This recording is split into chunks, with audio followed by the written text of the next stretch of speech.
All right, what is going on, guys? It is Adam, aka Marf, and this is Marfoogle TV. We've got a lot to go over in a short amount of time, so we're going to go over that now. Of course, we're going to talk about the first story here, which is North Korea's Kim Jong-un is to join Putin at the China military parade. This is no surprise. We've talked about how close they've been getting. Of course, Kim Jong-un actually going to the China parade is pretty interesting, to say the least. Not surprising, to say the least, though, at the same time, because China is working with North Korea, China is working with Iran, China is working with Russia, China is working with Cuba, China is working with half the planet that hates us. So this is absolutely no surprise. North Korea's leader Kim Jong-un will attend a military parade in Beijing next week alongside Russia's Vladimir Putin, China has said in what is a landmark visit. Again, this is nothing I don't think we've ever actually covered him going to China. I think Xi Jinping might have stopped by North Korea at one point in the time I've covered this stuff. This is Kim's first multilateral international meeting, making the event a diplomatic win for China's Xi Jinping, who has been pushing for a new Beijing-led world order, which, of course, is what I believe is happening, or at least that's what they are trying to do. We're going to talk about this and so much more. We're going to talk about the comment that Putin made, talking about, being in the Champs-Élysées in Paris and having Macron polishing Russian boots. We'll talk about that here in just a minute. We'll be back in just a second.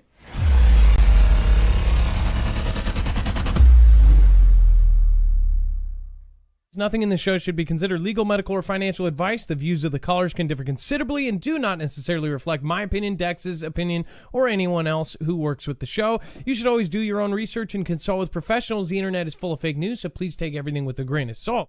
If you have not already, it helps us out if you end up going through any of our affiliates, and it helps you out if you end up protecting yourself against cybercrime. NordVPN is one of the best and one of the easiest to use. If you do not have a virtual private network, it protects your IP address, which is your online identity, which actually connects to your real address and everything else. It also connects to you. If you know anything about how they are data logging and basically getting your profiles down, you can prevent that by having a VPN. Nord is, again, one of the easiest. Download it. It's like an on switch and off switch. All you have to do. Go to marfugglenews.com/VPN. Not only will you get a giant discount on this, but you will also be helping us. I appreciate your support, and I appreciate everyone that goes through any of our affiliates. Can't say thank you enough.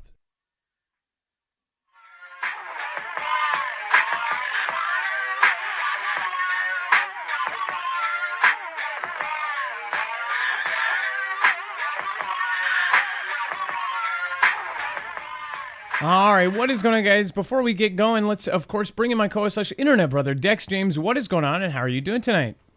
Well, hello, Adam, and hello, Fugle fam. I'm feeling just fine.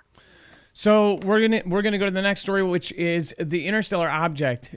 Dex, this is something that I have been talking about for a while, as far as how some of these stories may be a distraction. Of course, now they're talking that this thing might have a nuclear-powered engine. Now, what are they saying?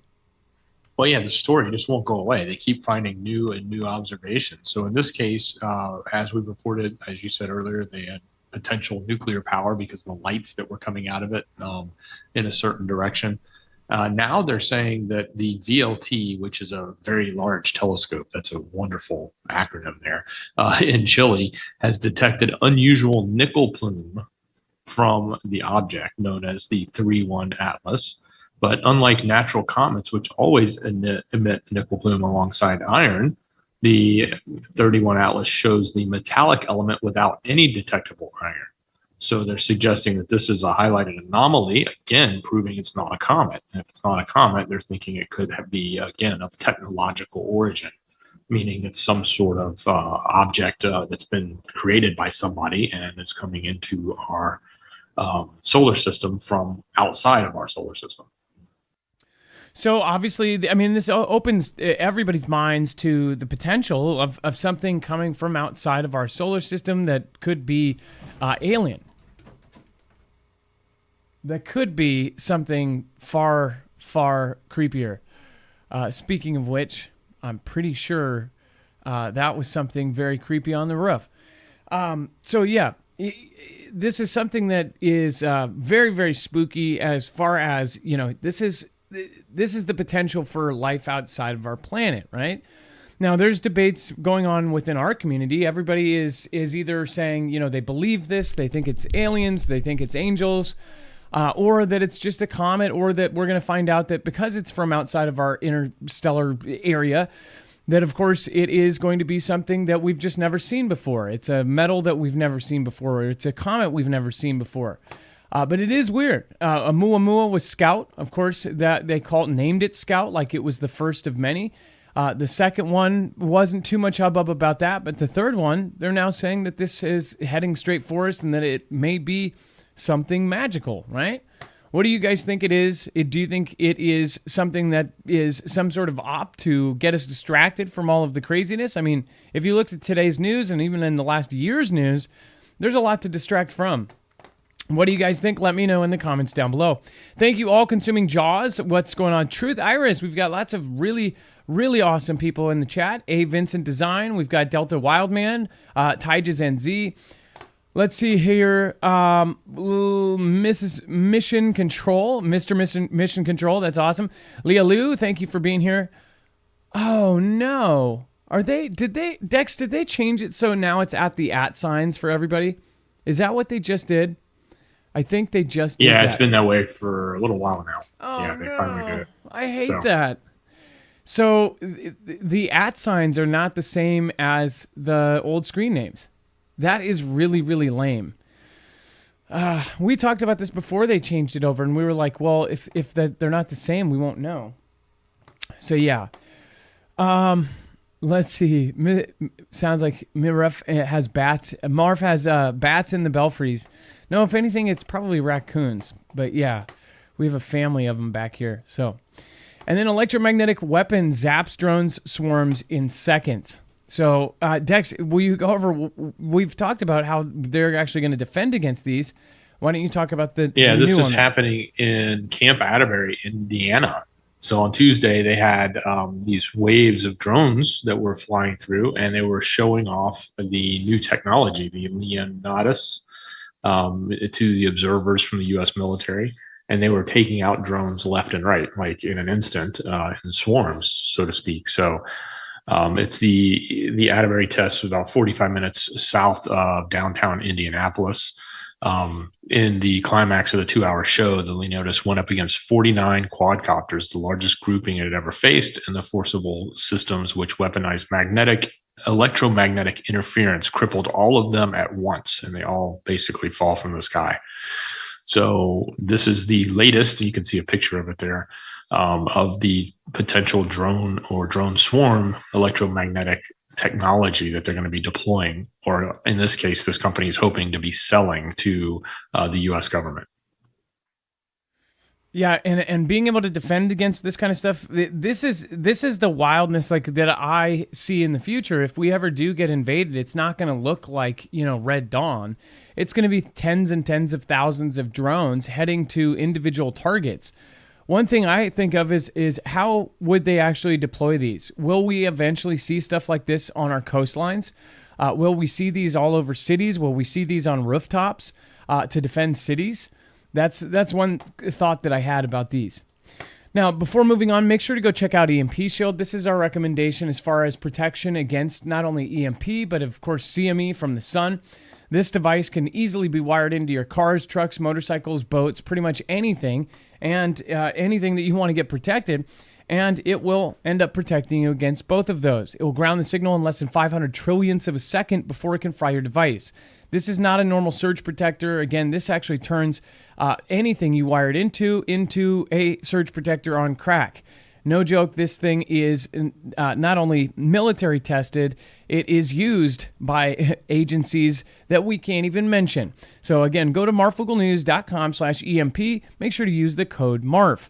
Again, you might even see the EMP Shield and their tech being put up next to you.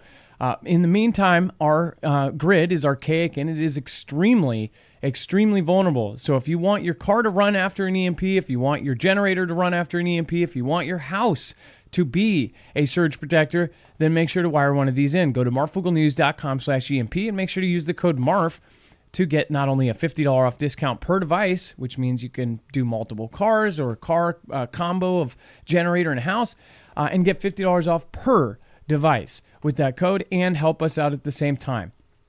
All right, and then Dex, the U.S. fighter pilots tried taking directions from AI for the first time. Wow, this is kind of crazy. So, U.S. fighter pilots took directions from an AI system directly for the first time ever. It's a test. It could actually change the way they, handle their combat tactics in the future. The fighter pilots are typically communicating with ground support who monitor radar and tell the pilots where to fly. But during this test, they were speaking to Raft AI's Air Battle Manager technology, and it was confirming their flight path, that it was on track. They were receiving reports from enemy aircraft, and presumably all of that was happening faster than humans could provide it. And that was part of the trial. So the trial run comes as the defense tech companies are increasingly building technologies to take humans out of the equation. So I don't know if this is the best position to be taking humans out of the equation, but it's maybe a little bit safer to think the AI at this point instead of at the actual point of flying the plane, which I know is coming, and they've talked quite a bit about that. But if you were a fighter pilot, would you feel comfortable with your ground communication being an AI system? I don't know if I would, but one thing that you could see a positive in is, so they say that they've created these unmanned fighter drones. We've talked about this. They're like Predator drones that fly alongside them. And if you think about it, if there was a threat before a human could even see the threat, could talk about the threat, it could actually go and tell instantly these fighter drones, unmanned ones, to go off and try to attack it and protect the actual human fighter pilot. But again, who knows how long this AI system will actually be telling human pilots what to do. Right now, they have human pilots assisted by these unmanned drones. How long will that be before they actually turn that into something else where it's just AI drones in general? I think that that's where they're probably going with this system. Dex, don't you think that they're doing this so they can end up cutting humans out of the equation altogether? Oh, yeah, altogether. It will all be drone based. And when it's all drone based, it's all going to be, AI based. Yeah, well, so that's a scenario that hopefully we don't see too soon, because the next war is going to be absolutely nuts. And then China is building a brain-computer interface industry.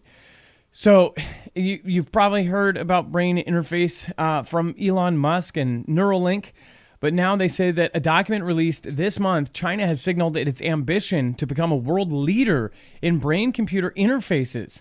The same technology that Elon Musk, Neuralink, and other U.S. startups are developing. Brain-computer interfaces, or BCIs, read and decode neural activity to translate it into commands. Because they provide a direct link between the brain and an external device, such a computer and a robotic arm, BCIs have tremendous potential as assistive devices for people with severe physical disabilities. But again, everybody knows that they're going to be utilizing this for military purposes, I'm sure, very, very soon. In the U.S., Neuralink, Synchron, and Paradromics and others have sprung up in recent years to commercialize BCIs. Now China boasts several homegrown BCI companies, and its government is making the development a technology priority. So it's a quote here: "We know that China is strong at translating basic research into practical uses and commercialization. We've seen that in other industries, such as photovoltaics and electric cars. Now BCI is another area where it's going to be critical." It says this document really lays out the whole umbrella of activities needed to become a leader in BCI, not just in research, but in actually getting it into the mainstream. Now, we know a ton of people end up buying stuff from Amazon and things like this. Just imagine a near future where they have made this so affordable where almost everybody is getting a BCI. And this sounds really crazy right now, but me and Dex have talked about this a lot. As far as in the future where you have to have a BCI, otherwise you're left behind. Imagine a future where you have to have a BCI to order things, or if you have to have a BCI to go into certain places. This is something that you don't think could happen, but it could be something that is told to us as a security measure, right? As something that in the future there's such a horrible event that you have to have a BCI because they have to be able to measure your identity through your BCI, or understand that you can't safely go to this place without a BCI. That's something that is straight out of the movies. Dex, as far as a BCI goes, we've talked about how this could be the future of almost everything, from gaming to ordering, stuff from Walmart.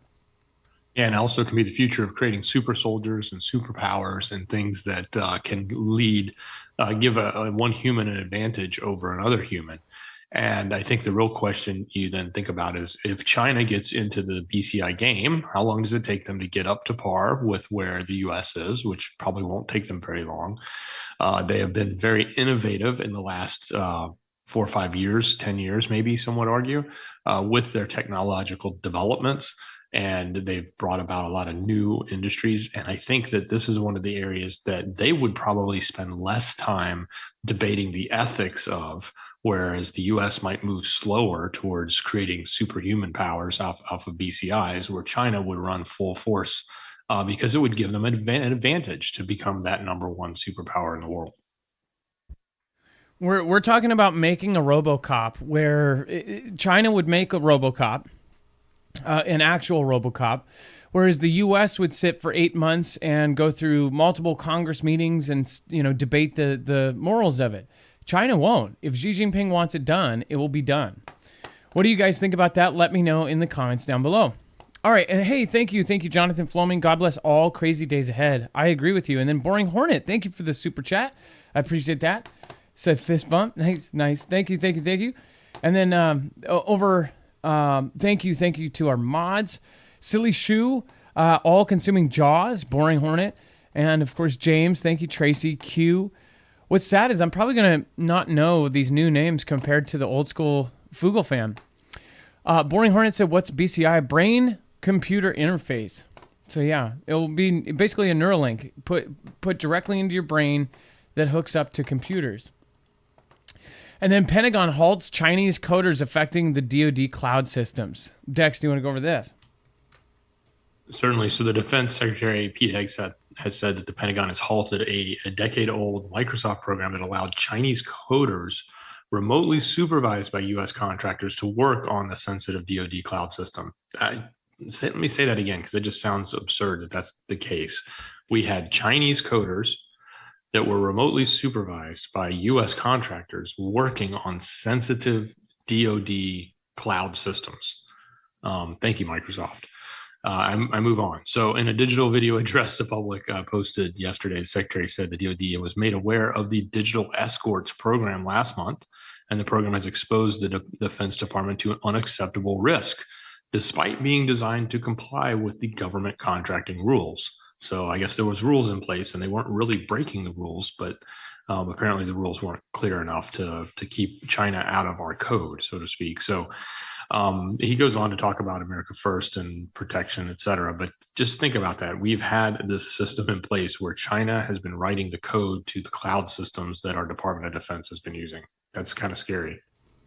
It's kind of stupid, and it really makes you wonder, like, what were the former presidents doing? Whose side were they on? How much of our government was infiltrated? How did anybody think this was a good idea? How many politicians got their huge multi-million-dollar net worths by approving something like this? That's what I wonder. That this is something that, like, I didn't know that. Dex, did you know that? I don't think almost anybody knew that. We have remotely supervised Chinese nationals doing. Why?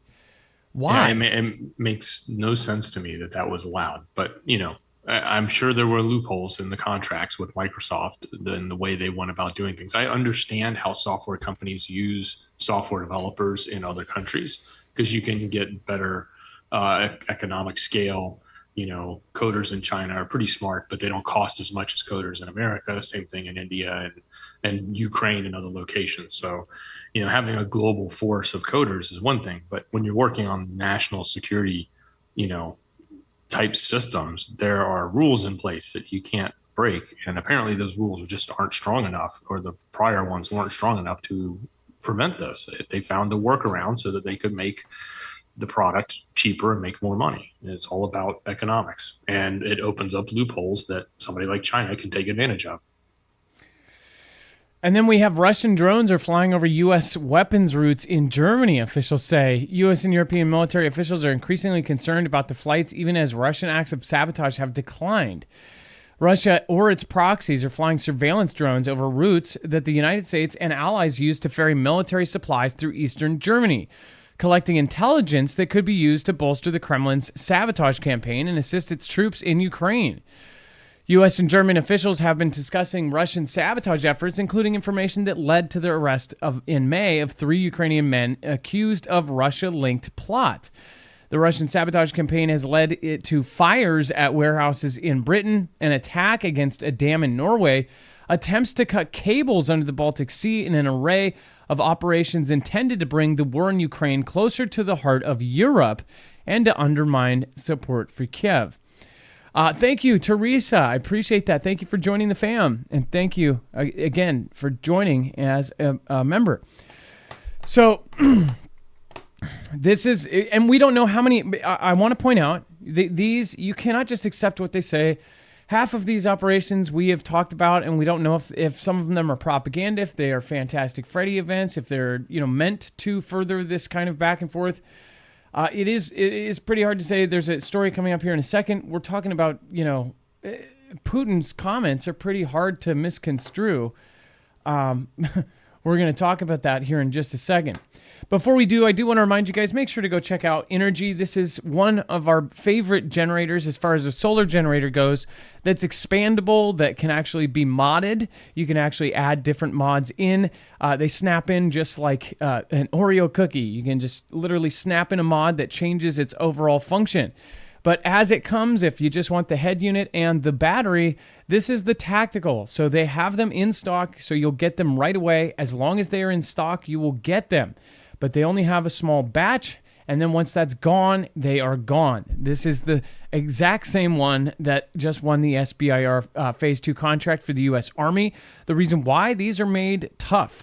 These are made to fall off of things. These things are made with a steel reinforced frame. They have, of course, the huge latch system for each battery, so they quickly latch and unlatch. Again, go over to marfooglenews.com/energy and make sure to use the code Marfoogle. They're also weather resistant. They're made for cold temperatures. They have the built-in heater. If they're hot, they have their fan. So make sure to go check that out. Go to marfooglenews.com/energy, INERGY, and make sure to use the code Marfoogle. This helps our channel, and it helps you prepare with some of the best products out there. We only choose things that we absolutely believe in. Again, there was a lot of people that wanted the Flex 1500 but had to wait. They have it on indefinite pause. The tactical right now is a step up from that, and it is ready right now. All right, and then so the comment here, we'll read this comment, and you'll tell us what you think. I have doubted. I have had my doubts about this whole Russia and NATO thing. I've thought maybe they've hyped it up that, in the very beginning, they always said that they were going to go after NATO. Now I do actually believe that they're going to be a part of a multi-coordinated war to essentially split up the U.S. military to try to take number one spot. And not Russia. Russia, China, Iran, everyone else, they're trying to take us off of number one spot.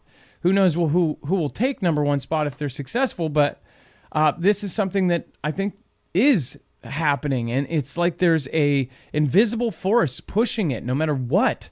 But yeah, they threatens to march on Paris. Dex, do you want to talk about this? And the comments here are right. pretty so straightforward. So this is coming on the heels of some comments coming from Macron regarding Russia and Putin specifically, which they go back and forth quite a bit, and they've always had it. Macron has tried to position France as being the powerhouse of Europe, and we've got the nukes, and we'll make a nuclear umbrella for everyone. But the response to that, and this is coming specifically from Vladimir Solovov, who has been relishing in his role as the top attack dog for Putin, because he was laying into Trump and NATO and other Western leaders recently. But he was appearing in one of the recent interviews, and he goes, I remember the video where he was talking about Vladimir Putin after a hockey match, et cetera, et cetera. And he goes, what if missiles are launched from Kharkiv? asked the TV hack, and he said, and now they're saying we'll be at your borders. We'll send NATO troops there that will be on Champs-Élysées, and Macron will be polishing the boots of a Russian officer. Champs-Élysées would be like saying we'd be on Wall Street, meaning you're in New York. Champs-Élysées is that big road that goes to the big arch in the middle, the center of Paris, or the iconic area in Paris. So obviously it's a direct reference to Paris. And as far as this goes, it's like there's just a nonstop push for NATO to go to war with Russia.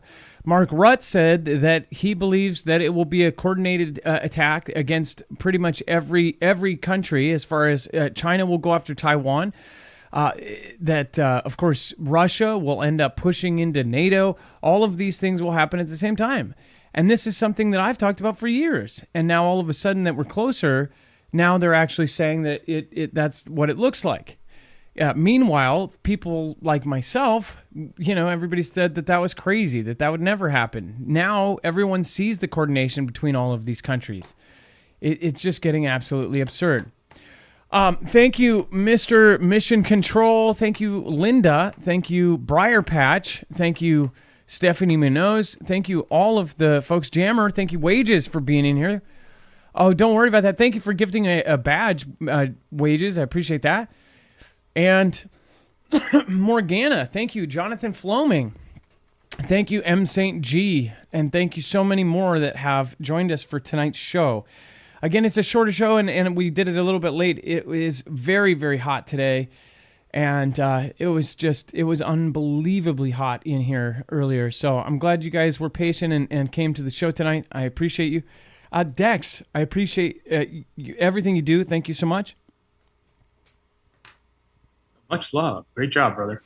All right, you guys, we will see you tomorrow, and hopefully tomorrow will be an earlier show. Hopefully we're going to get on around 7 or even 6:30. So make sure to join us then over on Marfoogle News first, and then over on Marfoogle TV after that. We'll see you guys tomorrow. Be safe, be prepared, and Marf out. It is now time for the shoutro. It's not an outro. It's not a shout out. It's a shoutro.